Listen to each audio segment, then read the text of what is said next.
ல ஒரு விஞ்ஞானி இருந்தார். அவர் பேர் என்னன்னா ஹோ, இதுதான் அவர் பேர். ஒரு ஊசியை கண்டுபிடிக்கணும், அதுக்காக அவர் ரொம்ப காலமா தலையை பிச்சுக்கிட்டு ஆராய்ச்சி பண்ணிட்டு இருந்தார். அது என்ன ஊசி தெரியுமா? இந்த தையல் மிஷின்ல இருக்குல்ல, அந்த ஊசி தான். அவருக்கு பிடிபடாம இருந்த விஷயம் என்னன்னா, அந்த ஊசியோட கூர்மையான பாகத்துல நூலை எப்படி கோக்கிறது, அது எப்படி சேர்க்கறது. அதுல மற்ற ஒரு பாகம் மிஷினுக்கு உள்ள போயிடுது. அதனால அந்த பாகத்துல சாதாரணமா மற்ற ஊசியில நாம செய்யறது மாதிரி நூலை கொண்டு போய் நுழைக்க முடியாது. அப்படியே நுழைச்சாலும் தைக்கிறது எப்படி, அது முடியாத காரியம். இதுதான் அவருக்கு இருந்த பிரச்சனை. ரொம்ப நாள் யோசனை பண்ணி பார்த்தார். தையல் மிஷின் ஊசியோட வடிவ அமைப்பு அவருக்கு புலப்படல. ராத்திரி பகலா அதே ஞாபகமா இருந்தார். ஒரு நாள் அவர் தூங்கிக்கிட்டு இருக்கிறார். அப்போ ஒரு கனவு வந்தது. எப்படின்னா, அந்த கனவுல அவரை ஒரு மலைஜாதி மக்கள் புடிச்சிட்டு போயிடுறாங்க. கொண்டுட்டு போய் ஒரு இடத்துல கட்டி போட்டுடுறாங்க. அந்த மலைஜாதி மக்களோட அரசன் ஒருத்தன் அவன் வர்றான். அவரை பார்த்து ஒரு உத்தரவு போடுறான். என்ன உத்தரவு தெரியுமா? பொழுது சாயறதுக்குள்ள நீ தையல் மிஷின் ஊசிய கண்டுபிடிக்கணும். அப்படி கண்டுபிடிக்கலன்னா உன் தலையை வெட்டி விடுவோம். இதுதான் அந்த அரசன் போட்ட கட்டளை. இவருக்கு என்ன பண்றதுன்னு ஒண்ணுமே புரியல. திருன்னு முழிக்கிறார். இந்த நேரத்துல அந்த மலைஜாதியினர் அவரை சுத்தி சுத்தி பயங்கரமா முழிச்சுக்கிட்டு டான்ஸ் ஆடுறாங்க. தன்னை சுத்தி சுத்தி ஆடிக்கிட்டு வர்றவங்கள ரொம்ப பயத்தோட அவர் பாக்குறார். நேரம் ஆவ ஆவ தன்னோட இறுதி நேரம் நெருங்கிறத உணர்றார். ரொம்ப நெருக்கடியான நிலைமை. தன்னை சுத்தி ஆடுறவங்கள கவனிக்கிறார். அவங்க கைகள்ல ஈட்டி மாதிரி ஏதோ ஒரு ஆயுதம் வச்சிருக்கிறாங்க. அந்த ஆயுதத்தை இவர் கண்ணுக்கு நேரா கொண்டுகிட்டு வராங்க.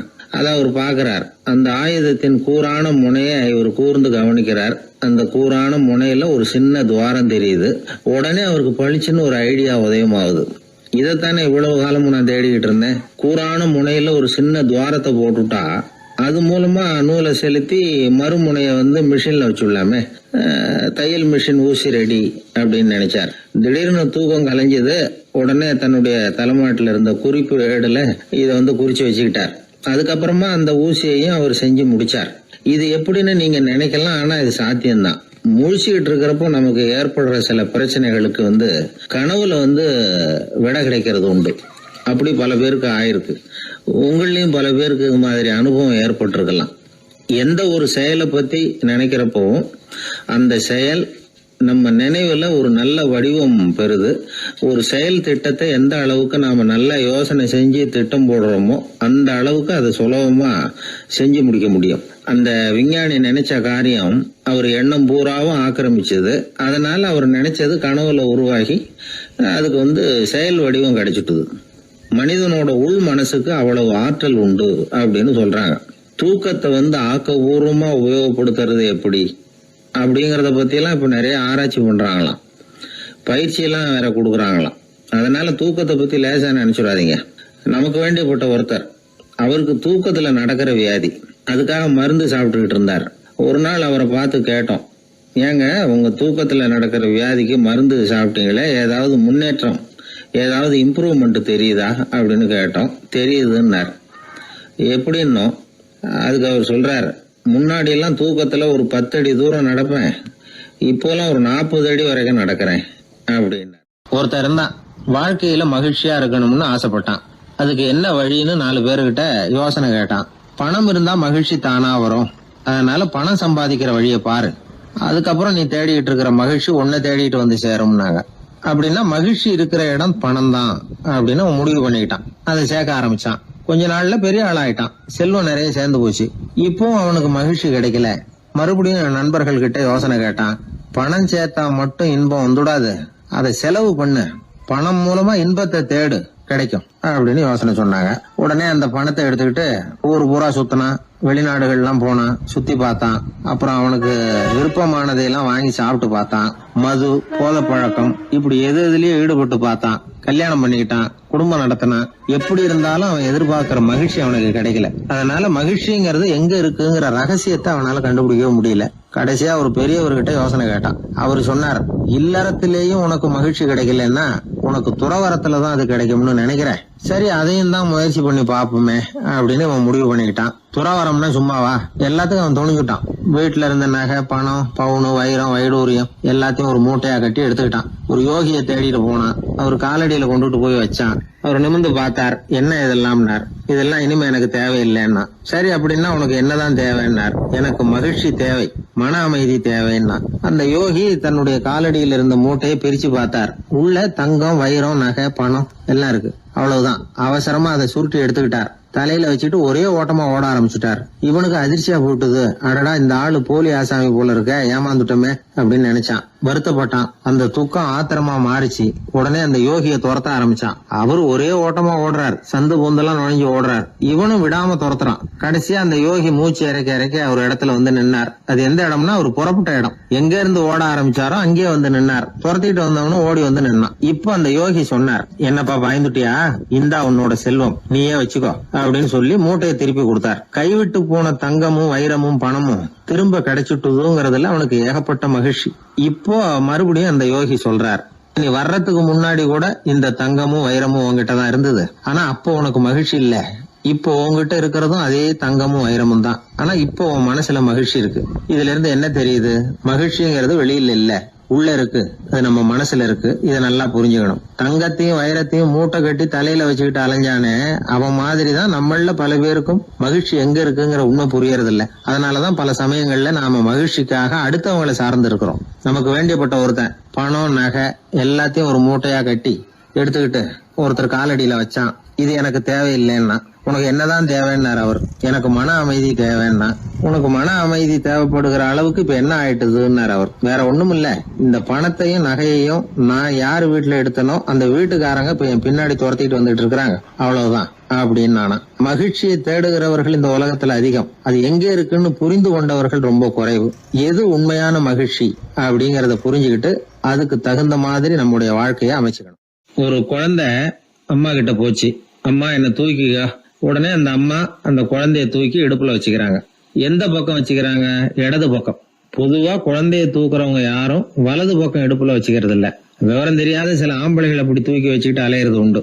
ரொம்ப காலமாவே குழந்தைகளை இடுப்புல இடது பக்கமா வச்சிருக்கிற பழக்கம் தான் இருந்து வந்திருக்குது. இதுக்கு ஆய்வாளர்கள் என்ன காரணம் சொல்றாங்க தெரியுமா? அப்படி இருந்தாதான் குழந்தை சொல்றத, குழந்தை நினைக்கிறத தாயினால நல்லா உணர முடியுதாம். இடது பகுதி ஆட்சி பண்றது, குறிப்பா காதின் தலைமையாக இருக்கிறது வலது பக்கம் தான். அதனால தாய் குழந்தைக்கு பதில் சொல்லவோ, அது என்ன கேக்குதுங்கிறத சீக்கிரமா புரிஞ்சுக்கிட்டு நடந்துக்கவோ அதுதான் சௌரியம் அப்படின்னு ஆய்வாளர்கள் இதுக்கு காரணம் சொல்றாங்க. இதனால என்ன ஆகுதான், தாய்க்கும் குழந்தைக்கும் நெருக்கம் அதிகமாகுதான், குழந்தைக்கும் பாதுகாப்பு அதிகமா. அது மட்டும் இல்ல, ஒரு தாய் தன்னுடைய குழந்தைய இடுப்புல சுமக்கிறதுனால அவள் நினைக்கிறத, அவளோட இதய துடிப்ப குழந்தை உணர்தான். 9 மாதத்துக்கு அதிகமா இருந்த இடம் இல்லையா, அதனால அவளை பத்தி நல்லா அறிந்து கொள்ளுகிற வாய்ப்பும் குழந்தைக்கு கிடைக்குது.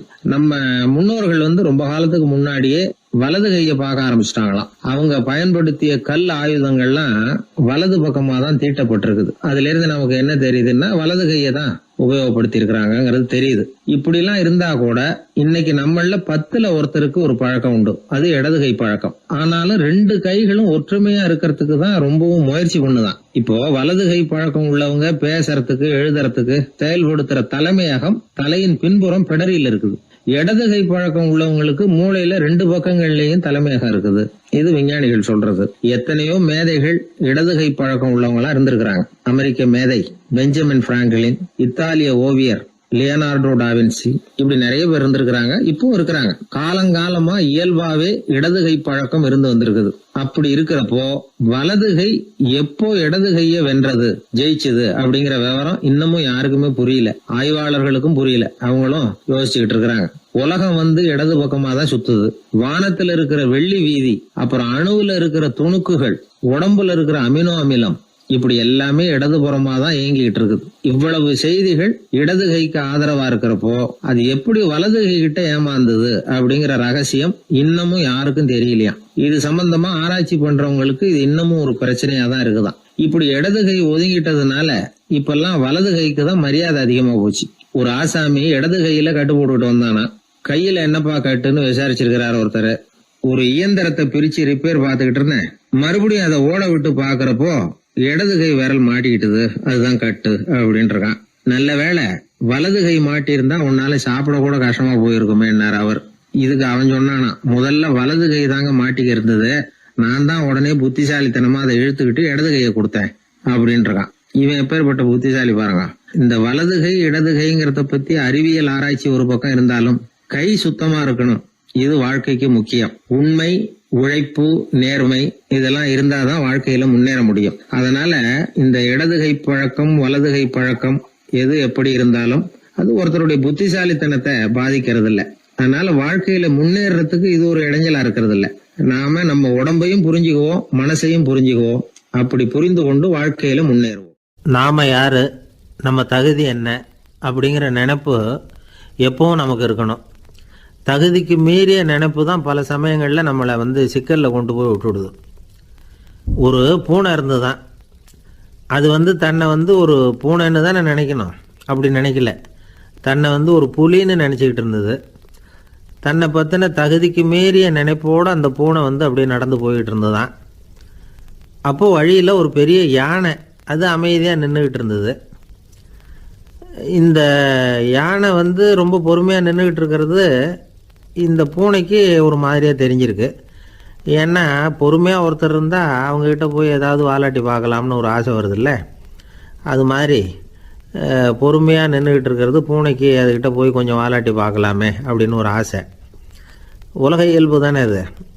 இந்த பூனை ரொம்ப நல்ல புள்ள மாதிரி அந்த யானை இருக்கிற பக்கமாக போகுது. அந்த யானையை சுற்றி சுற்றி வருது, உத்து பார்க்குது, வாய் துருதுருக்குது, வம்பு வளர்க்க ஆரம்பிக்குது. அந்த யானைகிட்ட போய் என்ன கேட்குது தெரியுமா, எல்லாருக்கும் ஒரு பக்கம்தான் வால் இருக்கும், ஆனால் உனக்கு என்ன இப்படி ரெண்டு பக்கமும் வால் இருக்கிறது மாதிரி இருக்கே அப்படிங்குது. இது வேண்டாத வேலை தானே. இருந்தாலும் அந்த யானை பொறுமையாக பதில் சொல்லுது. அப்படி இல்லை, பின்னாடி இருக்கிறது தான் வால், முன்னாடி இருக்கிறது தும்பிக்கை அப்படிங்குது. அதோடு விட்டுற வேண்டியது தானே, விடலை இந்த பூனை. அது சரி, தும்பிக்கை ஏன் அப்படி உருண்டையாக பெரிய தூணு மாதிரி இருக்குது, அது என்னத்துக்கு அப்படிங்குது. இதுக்கும் அந்த யானை பொறுமையாக பதில் சொல்லுது. ஓ, அதை கேட்குறியா, ஊற்றில் தண்ணி இருக்கும்ல, அதை உறிஞ்சி குடிக்கிறதுக்காக அப்படி இருக்குது அது அப்படின்னுது. சரி, எல்லாருக்கும் பல்லு வாய்க்குள்ளே தானே இருக்கும், உனக்கு என்ன வெளியிலே இருக்குது, அதுவும் இல்லாமல் இவ்வளவு பெருசாக இவ்வளவு நீளமாக இருக்குது அப்படின்னு கேட்குது பூனை. இவ்வளவு கேள்விக்கும் பொறுமையாக பதில் சொல்லிகிட்டே வருது அந்த யானை. பல்லு ஏன் வெளியில் நீட்டிகிட்டு இருக்குன்னு கேட்குதுல்ல, அதுக்கு அது என்ன பதில் சொல்லுதுன்னா, அதுவா ஒரு புலி என்கிட்ட வாலாட்டுதுன்னு வச்சுக்கா, அந்த சமயத்தில் அதை தாக்கிறதுக்காக இது இப்படி இருக்குது அப்படின்னு சொல்லிச்சான். இதை கேட்டதும் பூனை உழுந்து உழுந்து சிரிக்க ஆரம்பிச்சுட்டு தான் அலட்சியமாக. ஏன் சிரிக்கிறேன்னு கேட்டிருக்கு. என்னமோ பாயறது மாதிரி பேசுறிய, மலை எங்கேயாவது பாயறது உண்டா, நீ கருப்பாக பெருசாக இருக்கிற மலை மாதிரி இருக்கிற, உன்னால் எப்படி பாய முடியும், அது முடியாத காரியம் அப்படின்னு சொல்லிவிட்டு மறுபடியும் சிரிக்குது அந்த பூனை. என் உடம்பை பார்த்துட்டு தானே மலைன்னு சொல்கிற, நான் பாய வேண்டிய அவசியம் இல்லை, என்னுடைய எதிரியை பாய வச்சுருவேன் அப்படின்ட்டுருக்கு. எப்படி பாய வைப்பேன்னு கேட்டுதான் பூனை. இந்த உன்னை பாய வைக்கிறேன் பார் அப்படின்னு சொல்லி அந்த பூனையை அப்படியே தும்பிக்கையால் லேசாக தூக்கி வேகமாக விட்டெறிஞ்சுதான். எங்கேயோ போய் தூரத்தில் பொத்துன்னு விழுந்தது அந்த பூனை. அப்பாடான்னு இடுப்பை பிடிச்சிக்கிட்டே எழுந்திரிச்சு நின்று பார்க்குது. தூரத்தில் அந்த யானை இன்னமும் பொறுமையாக ஆனால் கம்பீரமாக நின்றுக்கிட்டு இருக்குது. இப்போ தான் அந்த பூனைக்கு ஞானோதயம் பிறக்குதான். யானை பாய வேண்டிய அவசியம் இல்லை, அதுக்கு நீளமாக தும்பிக்கை இருக்குது அப்படிங்கிறத அது புரிஞ்சுக்கிட்டு தான். வலியாரிடம் வாயாடக்கூடாது அப்படிங்கிற பாடத்தை இந்த பூனை கற்றுக்கிட்டது. இந்த காட்சி பாவேந்தர் பாரதிதாசன் கைவண்ணத்தில் ஒரு கவிதையாக உருவெடுத்து வருது. பாவேந்தர் எழுதின கவிதை என்ன தெரியுமா, இரண்டு பக்கமும் வாலா என்றது பூனை, எதிரிலே தும்பிக்கை என்றது யானை, உருண்ட துதிக்க ஏனோ என்றது பூனை, ஊற்று நீரை உறிஞ்ச என்றது யானை, திரண்டு நீண்ட பல் ஏன் என்றது பூனை, சீரும் புலியை தாக்க என்றது யானை, இருண்ட மலை பாயாதென்றது பூனை, எடுத்தெறிந்தது பூனையை போய் யானை. இந்த கவிதையில் ஒரு பாடமும் இருக்குது, படமும் இருக்குது. அதாவது இதை படிக்கவும் முடியுது, பார்க்கவும் முடியுது. வலியார்கிட்ட வாயாடக்கூடாதுங்கிற சின்ன பிள்ளைங்க மட்டும் இல்லை, பெரியவங்களுக்கும் தேவையான கருத்தை இதிலேருந்து நாம் புரிஞ்சிக்க முடியுது. ஒருத்தன் அப்படி தான் ஆத்தங்கரையில் பொறுமையாக உட்காந்துக்கிட்டு இருந்த இன்னொருத்தனை போய் தலையில் கூட்டினான். அவன் பார்த்தான். உடனே ₹1 எடுத்து இவன் கையில் கொடுத்தான். இவனுக்கு ஒன்றும் புரியல.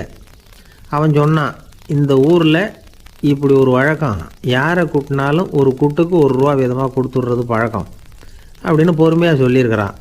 இவனுக்கு ரொம்ப ஆசை உண்டாயிட்டுது. உடனே ஊருக்குள்ளே ஓடினான். கொஞ்ச நேரம் கழித்து திரும்பி ஓடி வந்தான். அந்த முதல் ஆசாமியை மறுபடியும் பார்த்தான். உங்கள் பேச்சை கேட்டுவிட்டு ஊருக்குள்ளே போய் ஒரு பெரிய ஆசாமியை பார்த்து அவன் தலையில் 10 குட்டு கூட்டினேன். ஆனால் அவன் உடனே என்கிட்ட இருந்ததை எடுத்து என் கையிலேயே கொடுத்துட்டான் அப்படின்னா. என்னத்தை பணத்தையான்னு கேட்டிருக்கிறான். இல்லை பல்லு அப்படின்னு சொல்லி கையில் காட்டினான். எல்லாமே நாற்காலிக்கு ஆசைப்படாதவர்கள் அப்படின்னு சொல்லிட முடியாது. ஏன்னா நிறைய பேர் நாற்காலிக்கு ஆசைப்படுறவங்கள நாம் பார்க்குறோம். உட்கார்றதுக்கு ஒரு நாற்காலி கிடச்சிடாதா, அதோட ஒரு கால் உடஞ்சி முக்காலியாக இருந்தாலும் பரவாயில்ல, ஒரு மாதிரியாக அனுசரித்து உட்காந்துக்கலாம் அப்படின்னு அலையிறவங்க எத்தனை பேர். இந்த காலத்தில் மட்டும்தான் அப்படின்னு இல்லை, அந்த காலத்துலேயும் இதே மாதிரி ஆசைகள் சபலங்கள் இருந்திருக்கும் போல இருக்குது. பரமசிவன் வசிஷ்டருக்கு ஒரு விசேஷமான ஆசனத்தை கொடுத்துருந்தாராம். சரி, அப்படி என்ன அதில் விசேஷம்னா, வசிஷ்டர் ஒரு குறிப்பிட்ட இடத்துக்கு போகணும்னு நினச்சி புறப்படுறாருன்னு வச்சுக்கோங்க.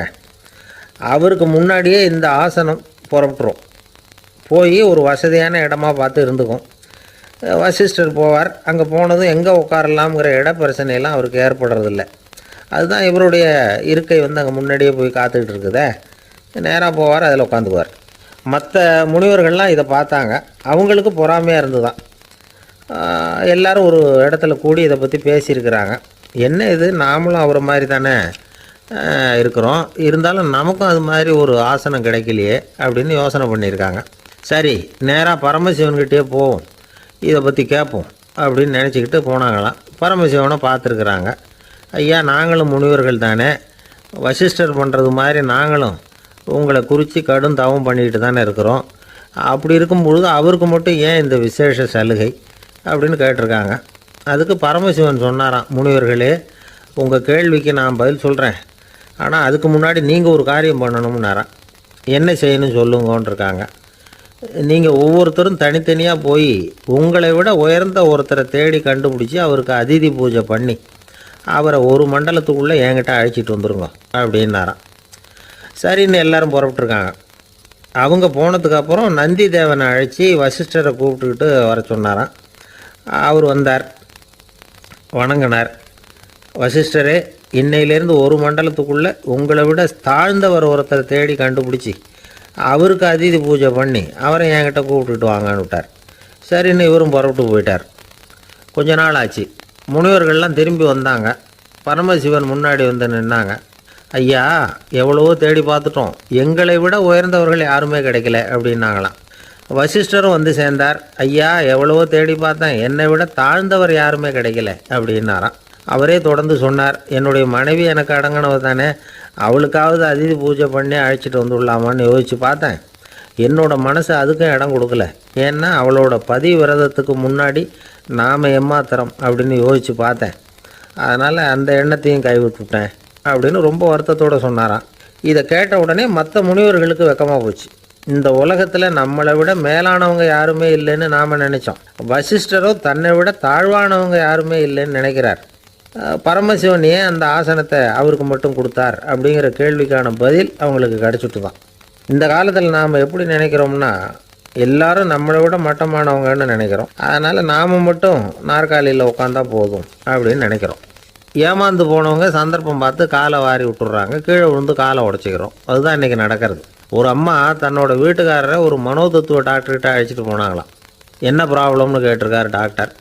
எங்கள் வீட்டுக்காரர் அடிக்கடி நாற்காலியில் உட்காந்து காலை உடச்சிக்கிறார் அப்படின்னாங்களாம்.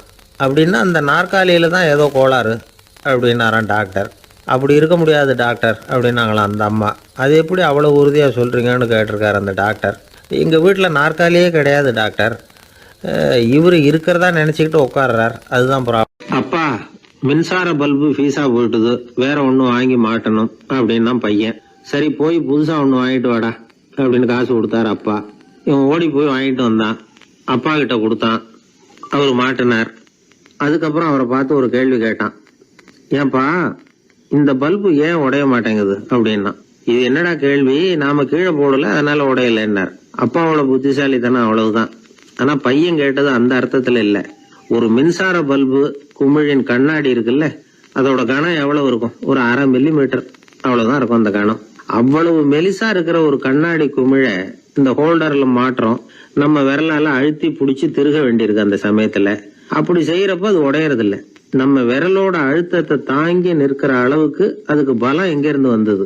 இதுதான் பையன் கேட்ட கேள்வியோட அர்த்தம். இந்த காலத்து பிள்ளைங்களுக்கு விஞ்ஞான அறிவு அதிகம், அதனால இப்படி எல்லாம் கேள்வி கேட்பாங்க. அப்பாவுக்கு தெரியுதா இல்லையான்னு சோதிக்கிறதுக்காக கூட இப்படி கேட்பாங்க. இந்த மாதிரி சோதனைக்கெல்லாம் இந்த காலத்து அப்பாக்கள் தயாரா இருக்கணும், இல்லைன்னா பையன் அலட்சியமா நினைச்சிருவான். மின்சார பல்பு கண்ணாடி மெலிசா இருந்தாலும் நாம அழுத்தி பிடிக்கிறப்போ அது உடையாம இருக்கிறதுக்கு காரணம் நாம இயற்கையோட ஒரு தத்துவத்தை அதுல பயன்படுத்தி இருக்கிறோம். அது என்ன இயற்கையின் தத்துவம்? அதுதான் முட்டை ஓட்டு தத்துவம். இது இயற்கை உருவாக்கின ஒரு தத்துவம்.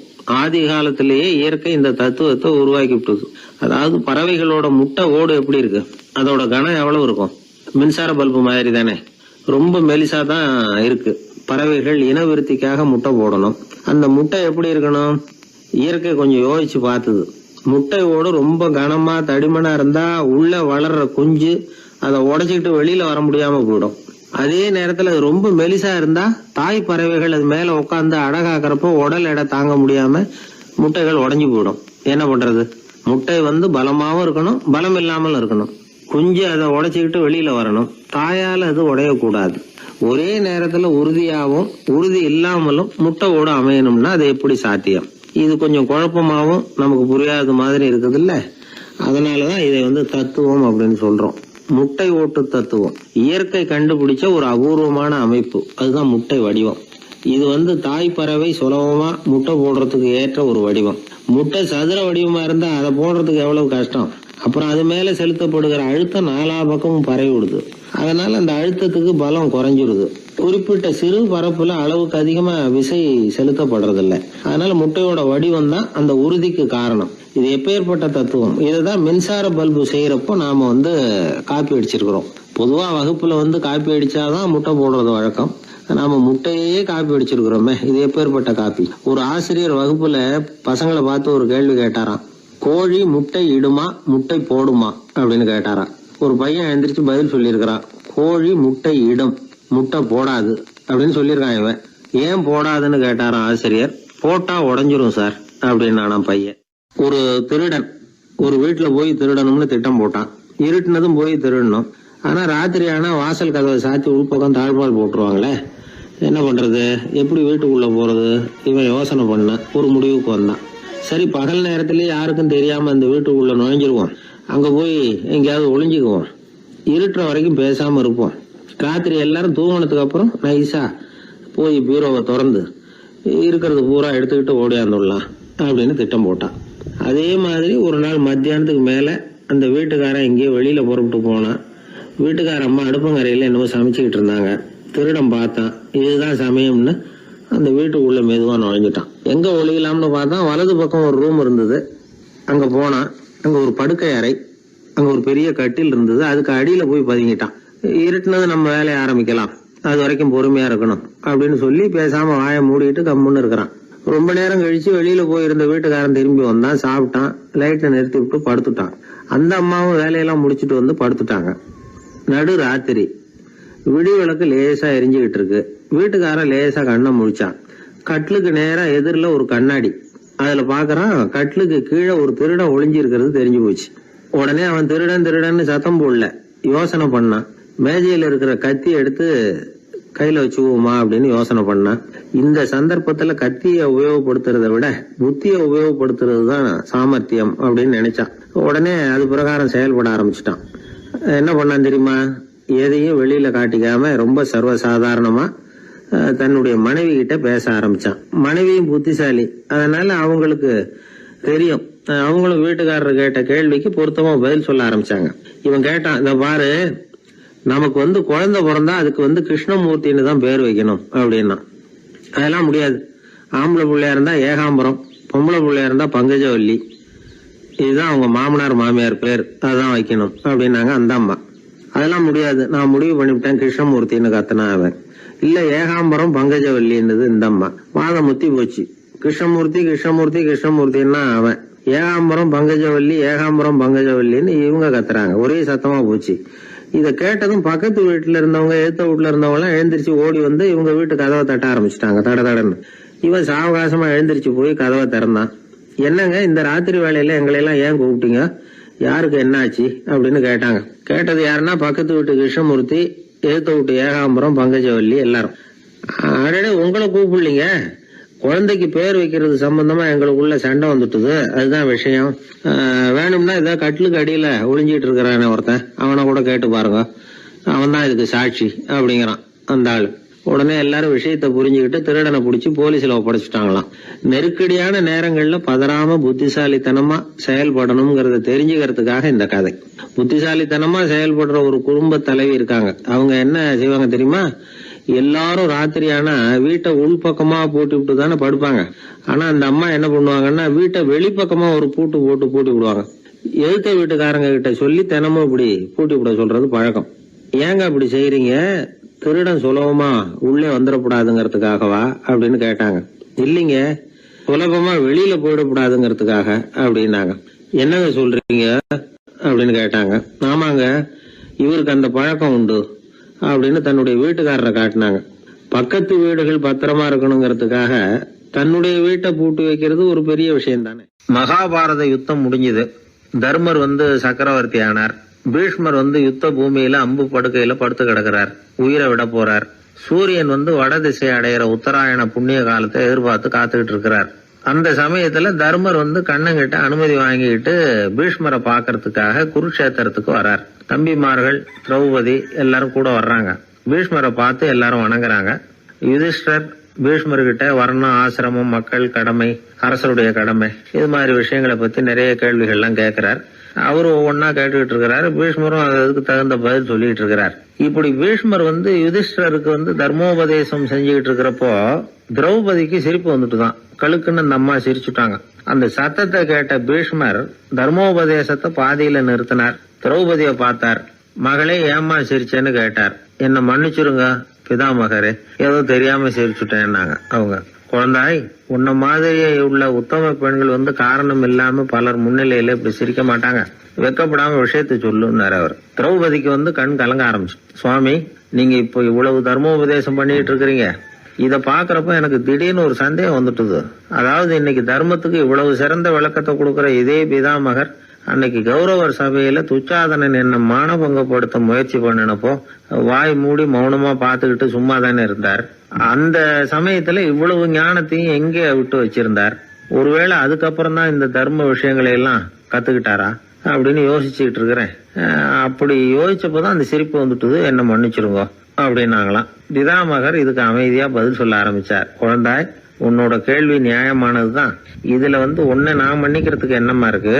துரியோதனன் சபையில நான் இருந்தப்போ எனக்கு அந்த அறிவு இருக்கதான் செய்தது. ஆனா துஷ்டனான துரியோதனன் உணவை நான் இப்ப சாப்பிட்டுக்கிட்டு இருந்தேன், அவன் போட்ட சாப்பாட்டை சாப்பிட்டுக்கிட்டு இருந்தேன். அது காரணமா என்னுடைய அறிவு மழுங்கி போச்சு. நல்லது கெட்டதை பத்தி ஆலோசிக்க முடியாம போயிட்டுது. தீயவர்கள் போடுற சாப்பாட்டை சாப்பிட்டா சாப்பிடுறவனுடைய மனமும் உடம்பும் கெட்டு போடும் அப்படின்னு சாஸ்திரம்லாம் சொல்லுது. ஆனா இப்போ போர்ல அர்ஜுனன் என் மேல எய்த அம்புகளால என் உடம்புல இருந்த ரத்தம் எல்லாம் வெளியேறி போச்சு. கெட்ட உணவை சாப்பிட்டதுனால உண்டான ரத்தம் பூராவும் இப்போ உடம்பு விட்டு வெளில போயிட்டுது.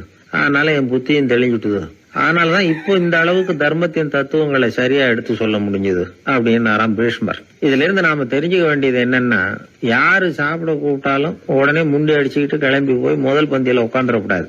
சாப்பிடுற கூப்பிடுறவங்க எப்படிப்பட்டவங்க, நல்லவங்களா கெட்டவங்களா அப்படின்னு எல்லாம் யோசிச்சு பாக்கணுமா. கெட்ட எண்ணத்தோட போடப்படுகிற சாப்பாடு புத்தியை மழுங்கடிச்சிரும் அப்படிங்கறது ஒரு பெரிய இந்த காலத்துல பெரியவங்க சொல்ற ஒரு உண்மை. எத்தனையோ பேர் பெரிய உத்தியோகத்துல இருக்கிறவங்கள விருந்துக்கு கூப்பிட்டு சாப்பிட்டு முடிச்ச கையோட முக்கியமான பேப்பர்ல எல்லாம் கையெழுத்து வாங்கிட்டு விட்டுருவாங்களே. கூப்பிடுறவங்க மனசை புரிஞ்சுக்கிட்டு அதுக்கப்புறம் போறதா வேண்டாமா அப்படிங்கறத முடிவு பண்ணணும். சாப்பாட்டுல அவ்வளவு விஷயம் இருக்குது. பீஷ்மருக்கே அந்த நிலைமைன்னா நாமெல்லாம் ஏமாத்திரம். சில சந்தர்ப்பங்கள்ல சாப்பாடு புத்தியில ஒரு தெளிவு உண்டாக்குறதும் உண்டு. ஒரு ஊருக்கு ஒரு பெரிய மகான் வந்தார். அவர் சாப்பிடுறதே இல்லை, எப்போவாவது கொஞ்சம் தண்ணி பால் அவ்வளவுதான். ருசியெல்லாம் கடந்தவர். அவர்கிட்ட எல்லாரும் போய் ஆசீர்வாதம் வாங்கினாங்க. அந்த ஊர்ல ஒரு ஹோட்டல், அதோட முதலாளி ஒருத்தர், அவரும் அந்த மகான் கிட்ட ஆசீர்வாதம் வாங்கறதுக்காக போனார். அவரு முன்னாடி போய் பணிவா நின்னார். துண்டை இடுப்புல கட்டிக்கிட்டு காலில் விழறதுக்காக போனார். அதுக்கு முன்னாடி அந்த மகான் எழுந்திருச்சு இவர் காலில் விழுந்துட்டார். ஹோட்டல் முதலாளி பதறி போயிட்டார். சுவாமி, என்ன இது அபச்சாரம், நீங்க தான் என்ன ஆசீர்வாதம் பண்ணணும்னார். அதுக்கு அந்த சாமியார் சொன்னார், அப்படி இல்லைங்க, நீங்க தான் என்ன ஆசீர்வாதம் பண்ணணும். ஏன்னா கொஞ்ச காலத்துக்கு முன்னாடி உங்க ஹோட்டல்ல தான் நான் வந்து அக்கௌண்ட் வச்சு சாப்பிட்டுக்கிட்டு இருந்தேன். இன்னைக்கு நான் ருசியெல்லாம் கடந்து வெறுத்து ஞானியா போறதுக்கு நீங்க தான் காரணம், உங்க சாப்பாடு தான் காரணம் அப்படின்னாரு. பத்திரிகையில வர்ற செய்திகளை கூட நகைச்சுவையா சொல்றது உண்டு. அதாவது அதை நேரடியா சொன்னா வானொலியில அனுமதிக்க மாட்டாங்க சில விஷயங்களை. அது சின்னாருக்கு கௌரவ குறைச்சல், அது வேடிக்கை கலந்து நகைச்சுவோடு சொல்லும் பொழுது அதை அனுமதிச்சிருவாங்க.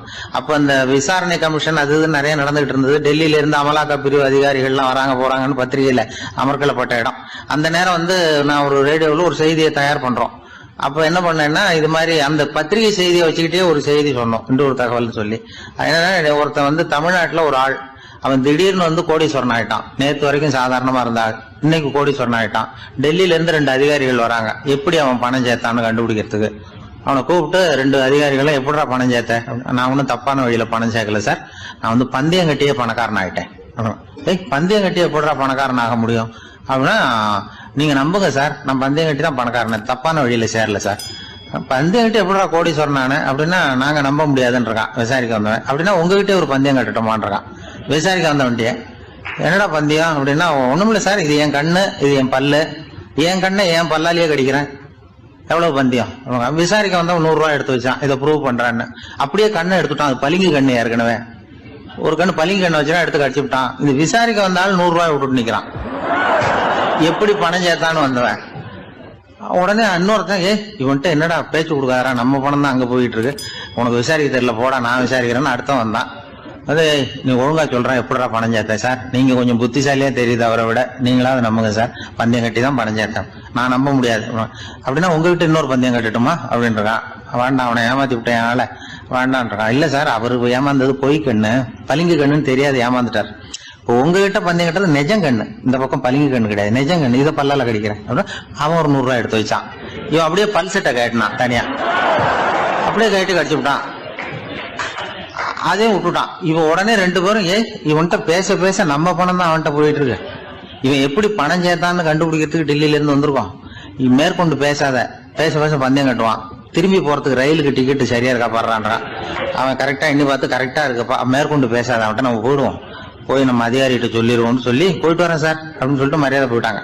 போய் டெல்லியில பெரிய அதிகாரிகிட்ட போய், சார் அவன்கிட்ட வந்து விசாரிச்சு பார்த்தோம் சார், தமிழ்நாட்டுல பந்தயம் கட்டி தான் பணம் சேர்த்தேன்னு சாதிக்கிறான், எங்ககிட்ட ஒரு 200 ரூபாய் வாங்கிட்டான் சார் அப்படின்னு. அவருக்கு கோவம் வந்துட்டுது. இந்தியாவுக்கே தலைமை அதிகாரி, இதுக்காகவாடா நீங்க இருக்கீங்க, எத்தனை பேர் இருக்கீங்க உங்களை மாதிரி ஜூனியர் ஆபீசர்ஸ் நம்ம ஆபீஸ்ல இந்தியா பூரா விசாரிக்கிறதுக்கு அப்படின்னா 30 பேர் இருக்கோம் சார். 30 பேருக்கு அனுபவம் பத்தாது, நான் இந்தியாவுக்கே தலைமை அதிகாரி, அனுபவம் ஜாஸ்தி, உங்களுக்கு ட்ரைனிங் கொடுக்கணும் எப்படி ஒருத்தரை விசாரிக்கிறதுன்னு. 30 பேரும் ஒரு ரூம்ல வந்து உட்காருங்க, ஒரு ஆள் போய் அந்த ஆள் தமிழ்நாட்டுல இருந்து இங்க கூப்பிட்டுட்டு வா, வர்ற வரைக்கும் அவன்கிட்ட பேசாதீங்க, பந்தயம் கட்டுவான், மெதுவா கொண்டு வந்து நிறுத்து அப்படின்னா ஒரு ஆள் வந்து ஸ்பெஷலா கூப்பிட்டு போட்டான். இது மாதிரி மேடையில நிறுத்திவிட்டு ஒரு தலைமை அதிகாரி 30 ஜூனியர் அதிகாரிகள் அவங்களுக்கு பயிற்சி கொடுக்குறார். இவனை பார்த்து, ஒழுங்கா சொல்லு, எப்படி பணம் சேர்த்த, நான் இந்தியாவுக்கே தலைமை அதிகாரி, என்கிட்ட உண்மையை ஒத்துக்கிட்டீங்கன்னா உன்னை அப்ரூவர் ஆக்கிடுவேன் அல்லது தண்டனையை குறைப்பேன், அந்த அதிகாரம்லாம் என்கிட்ட உண்டு, ஒழுங்கா சொல்லு அப்படிங்கிறார். அவர், சார் நீங்க இந்தியாவுக்கே தலைமை அதிகாரி, அனுபவம் ஜாஸ்தி, நீங்களாவது நம்புங்க சார், நான் பந்தயம் கட்டி தான் பணம் சேர்த்தேங்கிறான்.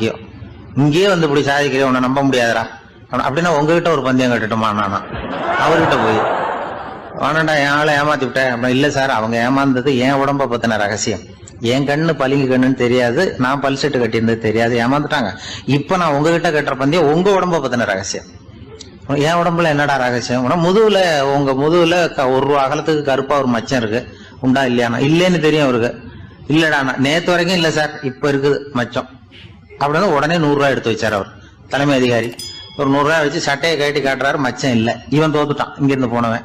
உடனே 200 ரூபாய் எடுத்து வச்சுக்கிட்டு, தோழர்களே இப்படிதான் ஒருத்தரை விசாரிக்கணும், என்கிட்ட இவன் ஏமாந்துட்டான் பாருங்க, துருவி துருவி விசாரிக்கிறதுன்னு சொல்றாங்களே இதுதான் அப்படின்னு விளக்கம் கொடுத்தாரு. அப்போ இவன் மெதுவா ஆரம்பிச்சானா, சார் இந்த பந்தயத்துல உங்களுக்கு 200 ரூபாய் லாபம், ஆனா இதே பந்தயத்துல எனக்கு 2900 ரூபாய் லாபம் சார் அப்படின்றான்.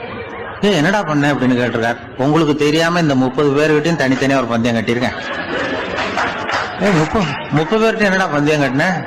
ஒண்ணும் இல்ல சார், உங்க எல்லாரும் முன்னாடியும் உங்க மேல் அதிகாரியை சட்டையை கேட்ட வைக்கிறேன், உங்களுக்கு பந்தயம் கட்டினேன்.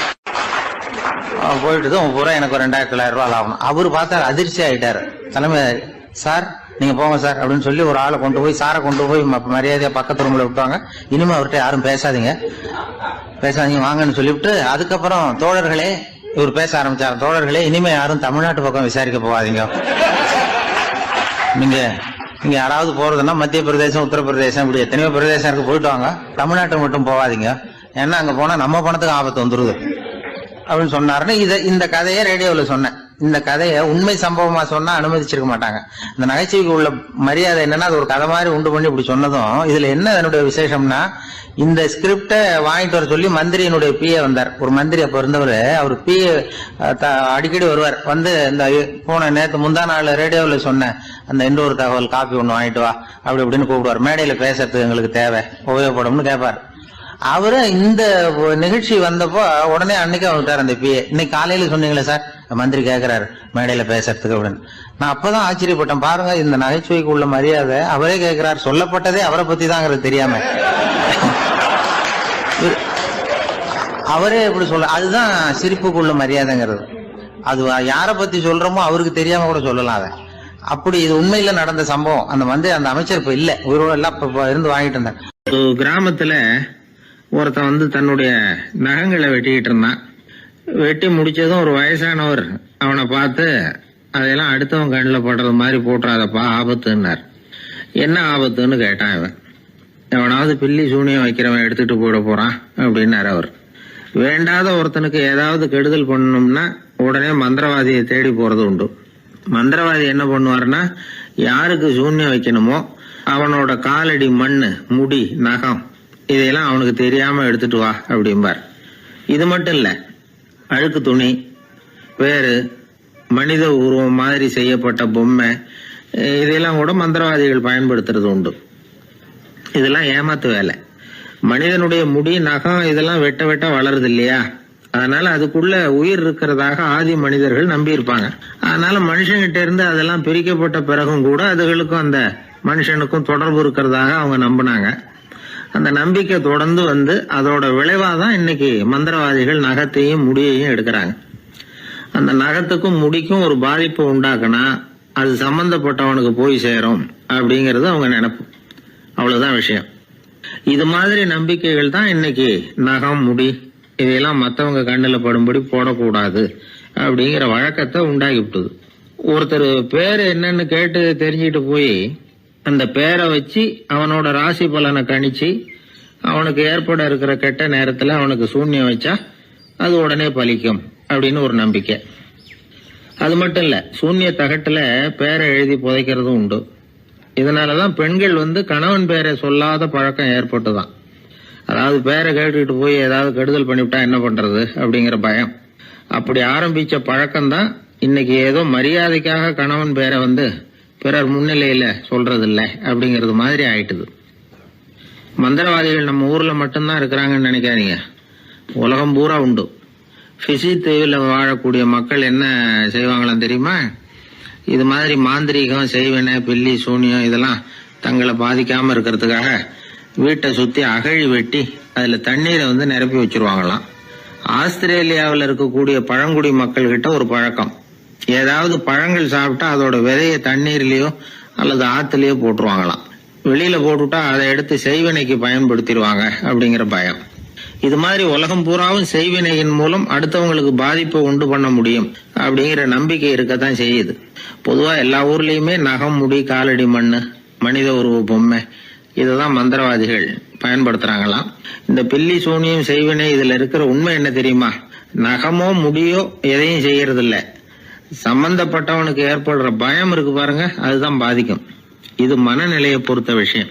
வேற விஞ்ஞான ரீதியான பாதிப்பு இதுல வந்து எதுவும் கிடையாது. நம்ம ஊர்ல ஏற்பட்ட பகுத்தறிவு சிந்தனைகள், மூட நம்பிக்கைகளை எவ்வளவோ குறைச்சிருக்குது. இருந்தாலும் ஏமாந்து போறவங்க இன்னும் இருந்துகிட்டு தான் இருக்கிறாங்க. இந்த காலத்துல சின்ன குழந்தைகளை கூட ஏமாத்துறது கஷ்டம். ஒரு குழந்தை கேட்டுதான், ஏன்பா பிரார்த்தனை பண்ணுனா நமக்கு எல்லாம் கிடைக்குமா அப்படின்னு தான். ஓ கிடைக்குமே அப்படின்னாராம் அப்பா. நீ வச்சிருக்கிறிய பேனா அது கூட கிடைக்குமா அப்படின்னு கேட்டுதான் குழந்தை. ஓ கிடைக்கும் அப்படின்னாராம். அப்படின்னா நீ வச்சிருக்கிற பேனாவை என்கிட்ட கொடுத்துரு, அதுக்கப்புறம் நீ பிரார்த்தனை பண்ணி வேற ஒரு பேனாவை வாங்கிக்கோ அப்படின்னு தான் அந்த சின்ன குழந்தை. ஒரு ராஜா இருந்தார். அவர் ஒரு பெரிய கோயில் கட்டினார். பல ஊர்கள்ல இருந்து சிற்பிகள்லாம் கொண்டுகிட்டு வந்தார். அழகழகா சிற்பங்களை செய்ய சொன்னார். ஊர்ல உள்ள ஜனங்களும் கோயில் கட்டுறதுக்கு அவங்களால முடிஞ்ச உதவியை செஞ்சாங்க. ராத்திரி பகலா வேலை நடக்குது. கோயில் கொஞ்சம் கொஞ்சமா வசந்துகிட்டே வந்துட்டுது. அந்த ஊர்ல ஒரு வயசான அம்மா இருந்தாங்க, ரொம்ப ஏழை. அவங்களுக்கு மனசுக்குள்ள ஒரு உறுத்தல், இந்த ஊர்ல எல்லாரும் இந்த கோவில் கட்டுறதுக்கு அவங்களால முடிஞ்ச உதவியை பண்ணிட்டு இருக்கிறாங்க, நம்மளால ஒன்றும் பண்ண முடியலையே அப்படின்னு நினைச்சு கவலைப்பட்டாங்க. அவங்களுக்கு மனசு கேட்கல, ஏதாவது செய்யணும் நம்மளால முடிஞ்சது அப்படின்னு யோசனை பண்ணாங்க.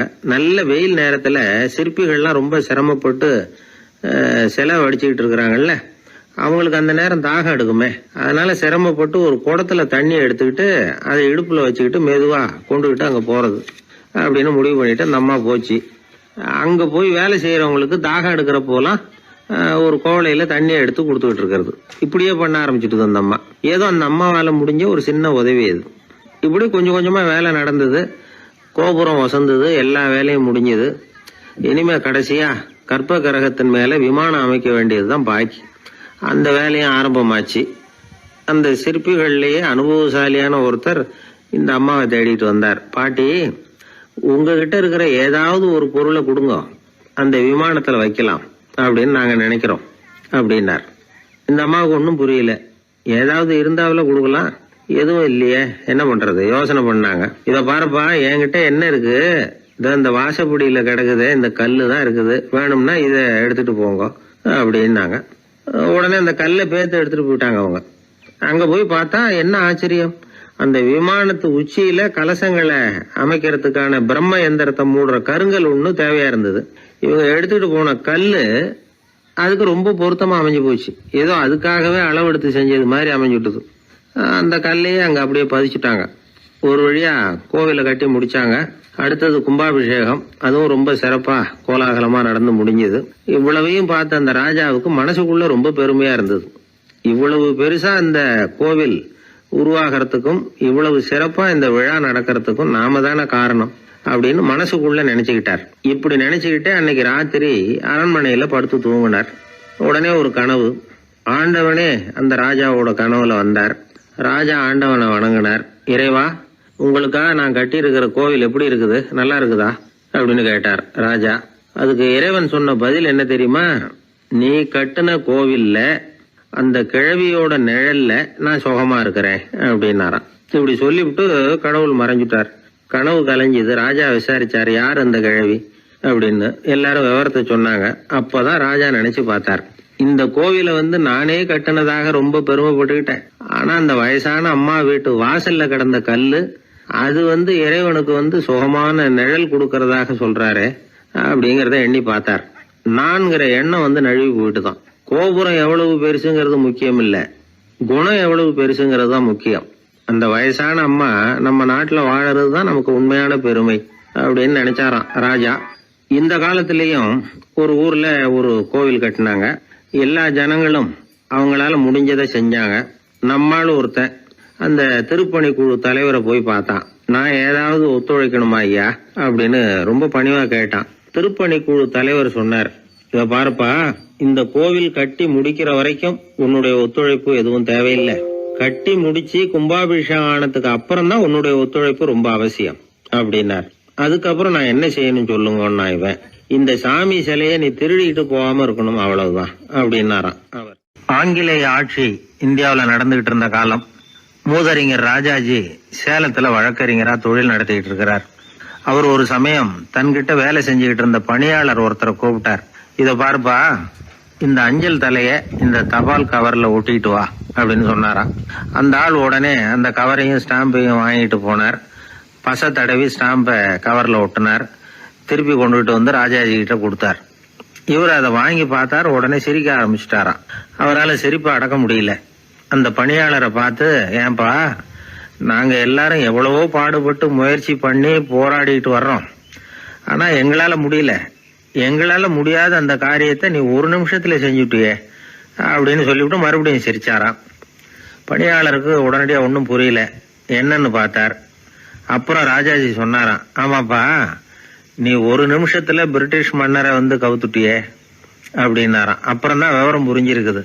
அந்த பணியாளர் மன்னர் உருவம் இருந்த அந்த தபால் தலைய அந்த கவர்ல தலைகீழா ஒட்டி வச்சிருக்கிறார். அதை பார்த்துட்டு தான் ராஜாஜி அப்படி சொன்னாராம். இந்த நகைச்சுவை உணர்வு அவருக்கு இயல்பாவே இருந்தது. சேலத்துல வெங்கட சுப்பையர் அப்படின்னு சொல்லி ஒரு பிரபலமான வக்கீல், அவரும் ராஜாஜியும் ஒரு ஊர்ல பொதுக்கூட்டத்தை முடிச்சுக்கிட்டு திரும்பி ரயில்ல சென்னைக்கு வந்துகிட்டு இருக்கிறாங்க. ராத்திரி நேரம். வெங்கட சுப்பையர் ஜன்னல் ஓரமா உட்காந்து பயணம் பண்ணிட்டு இருக்கிறார். திடீர்னு ஒரு இடத்துல அவரோட கை கடிகாரம் நழுவி ஜன்னல் வழியா வெளியில வந்துட்டு தான். அவர் உயிருக்குயிரா பாதுகாத்து வச்சிருந்த வாட்ச் அது. ஏன் தெரியுமா? அவர் வக்கீல் ஆகிறதுக்கு முன்னாடி சென்னை கிறித்துவ கல்லூரியில பணியாற்றிக்கிட்டு இருந்தார். பணி முடிஞ்சு விலகிறப்போ அவர்கிட்ட படிச்ச மாணவர்கள்லாம் அன்புக்கு அடையாளமா ரொம்ப பிரியமா கொடுத்த கை கடிகாரம் அது. அப்பேற்பட்ட அன்பு பரிசை திடீர்னு இழந்து விடுறதுக்கு யாருக்கு தான் மனசு வரும்? ஐயோ வாட்சி வெளியில விழுந்துட்டுதே அப்படின்னு பதற்றத்தோட சத்தம் போட ஆரம்பிச்சாராம். ராஜாஜி பக்கத்துலதான் உட்கார்ந்து இருக்கிறார். இருந்தாலும் இதை கேட்டுவிட்டு பதட்டப்படல, பதில் எதுவும் சொல்லல. அவர் பாட்டுக்கு என்னத்தையோ 1 2 3ன்னு எண்ணிட்டே வந்தாராம். வெங்கட சுப்பையர் ரொம்ப வேதனைப்பட்டிருக்கார். என்னங்க இது, என்னோட அருமையான கை கடிகாரம் நழுவி வெளியில விழுந்துட்டுது, அதுக்காக நான் தவிச்சுக்கிட்டு இருக்கிறேன்.